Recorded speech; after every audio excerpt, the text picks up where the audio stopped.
En el comienzo todo era oscuridad, y de repente el destino cambió. La gran explosión dio paso a la existencia. Un caudal de energía inimaginablemente ardiente se liberó. Desde allí se expandió la materia, y aún lo sigue haciendo, hasta nuestros días.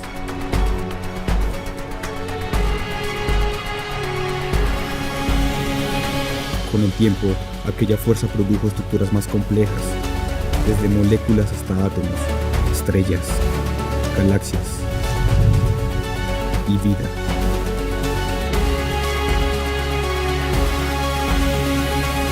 Hace 4.540 millones de años se prevé nació nuestra Tierra, y la humanidad probablemente más de 30 millones de años. En todo ese tiempo nuestro planeta jamás ha dejado de rotar, jamás deja de brindarnos días y noches mientras aún nos debatimos nuestra existencia. En ningún otro momento de la historia los avances tecnológicos y científicos nos han puesto tan lejos.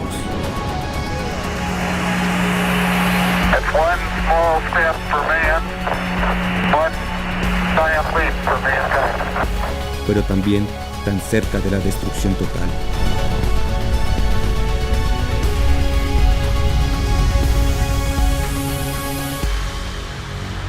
Hoy, la humanidad continúa surcando el dilema de la vida.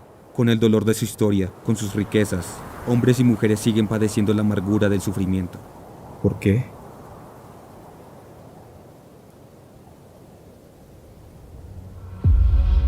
En el pasado hubo quienes se plantearon aquella inquietud. Cerca de hace 2500 años, en la antigua India, Shakyamuni, o mejor conocido como Siddhartha Gautama, un príncipe del clan Sakya, tuvo conciencia de ello. Los escritos budistas hablan de 4 encuentros que despertaron en el joven soberano la conciencia de los 4 sufrimientos universales: el nacimiento, la enfermedad, la vejez y la muerte. Ansioso por descubrir una solución, renunció a su condición de noble y emprendió un viaje espiritual sin precedentes. Tras años de prácticas austeras y de recorrer tierras de horizontes eternos, se posó bajo el árbol Bodhi, quien le brindó cobijo para su trascendental meditación. En aquel momento se iluminó, se convirtió en Buda, el iluminado. Desde su fuero interno entendió la causa del sufrimiento, la ignorancia, la verdad de que todos poseemos el potencial de la budeidad, de la iluminación, de que todos podemos ser Buda. Promovió la paz, capacitó a la gente a que se iluminara igual que él, a que hicieran surgir el potencial inherente en ellos. Tan impetuoso como el océano, tan vasto como el cosmos. Cerca de sus 80 años, murió. Quienes heredaron su legado registraron por escrito aquellas enseñanzas en forma de sutras que, con las centurias, se fragmentaron nublándose en el tiempo y el espacio.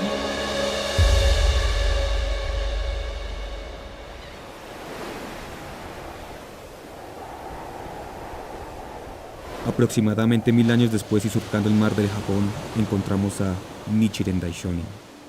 Nació en 1222, en una época caótica y agonizante. Por doquier había cataclismos, epidemias, guerras, hambruna y muerte. Los japoneses de aquel tiempo practicaban el budismo. Entonces, ¿por qué un país que lo profesaba había de sufrir tremenda agonía? Al igual que Shakyamuni, se lanzó de lleno a encontrar una solución definitiva. Leyó con su propia vida todos los sutras que llegaban a sus manos, además de otros escritos y, con un solo anhelo, puso en práctica su veracidad.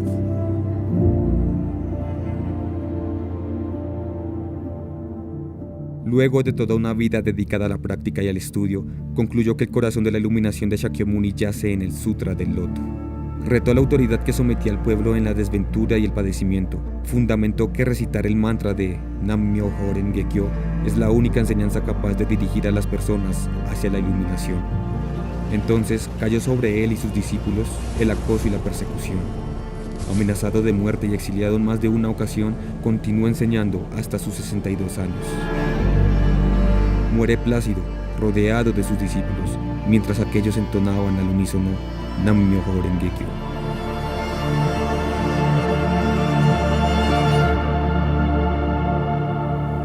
«700 años en el futuro, las enseñanzas del Daishonin, casi olvidadas y estancadas en el tiempo, fueron rescatadas por un educador japonés. Tsunesaburo Makiguchi abogaba por la creación de valor debatiendo el espíritu belicista del Japón del siglo XX.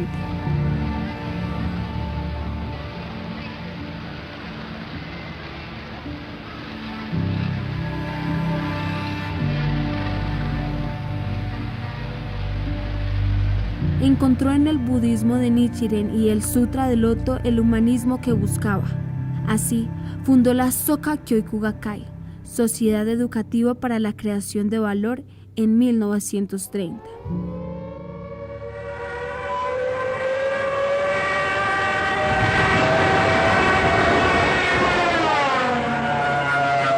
En 1941, Pearl Harbor es bombardeado por las fuerzas del Imperio Nipón, afianzando luego el autoritarismo en su población.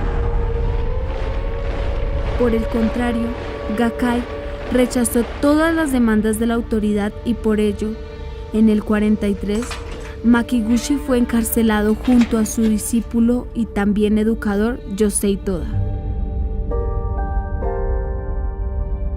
Allí, el 18 de noviembre del siguiente año, murió por inanición, como mártir en defensa de la humanidad.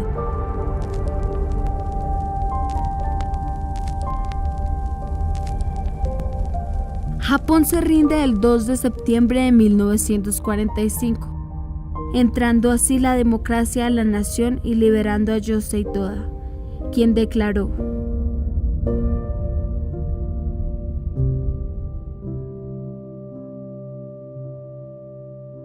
se puso de pie en medio de una nación devastada y, recordando siempre el deseo de su mentor, reconstruyó la organización. Bajo su mandato, enseñó el concepto de revolución humana, se opuso al armamento nuclear, expandió la institución en el país y la renombró como Soka Gakkai, Sociedad para la Creación de Valor. En 1958 la organización contaba con casi 1 millón de miembros en el Japón. Aquel año, Yosei Toda muere.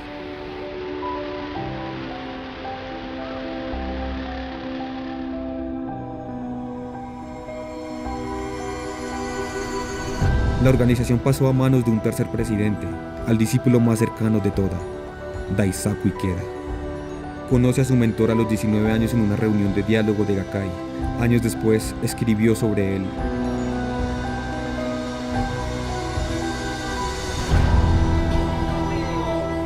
Concordó con las ideas de su maestro y dirigió tenazmente la organización hacia un nuevo amanecer. Fundó la Soka Gakkai Internacional en 1975. La SGI vio al mundo. Por ello, para el 2002, la institución ya se había convertido en una red global con más de 12 millones de miembros en 192 países y se asoció a la ONU. Ikeda ha promovido un movimiento humanista global, impulsando la paz, la cultura y la educación. Es un ferviente promotor del diálogo y del intercambio cultural como cimiento para la pacificación. Ha mantenido diálogos con aclamadas personalidades.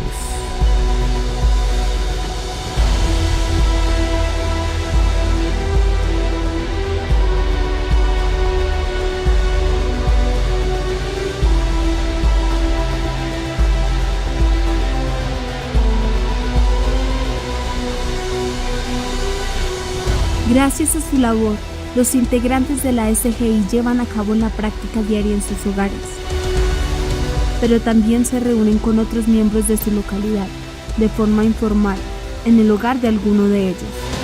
Estos encuentros brindan a los miembros la oportunidad de desarrollar relaciones humanas, de compartir las experiencias en la fe budista, de la transformación de la vida mediante la práctica, de los logros, las victorias, de la superación de los propios desafíos mediante su revolución humana.